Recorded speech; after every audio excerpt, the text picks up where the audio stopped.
इसवी सन 12व्या शतकात जाती व्यवस्था मोडीत काढत 18 पगड 12 बलुतेदार समाज बांधवांना बसव अनुभव मंडपच्या माध्यमातून समतेचे विचार सांगणारे, समतावादी विचार मांडणारे लिंगायत धर्म संस्थापक जगज्योती समतानायक महात्मा बसवण्णा यांच्यासारख्या प्रेरणादायी राष्ट्रपुरुषाच्या पूर्णाकृती पुतळ्याची विटंबना महाराष्ट्र कर्नाटक सीमेलगत असलेल्या भालकी येथे अज्ञातांकडून झाले असल्याचे प्रथमदर्शनी निदर्शनास आले आहे।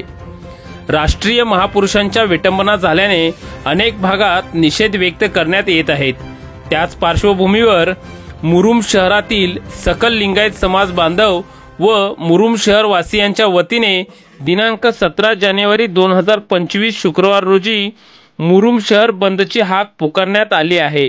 याबाबत मुरुम पोलीस प्रशासनाला निवेदन देण्यात आले असल्याचे समाज बांधवांच्या वतीने सांगण्यात आले। यावेळी लिंगायत समाज बांधव तसेच शहरातील नागरिक मोठ्या संख्येने उपस्थित होते।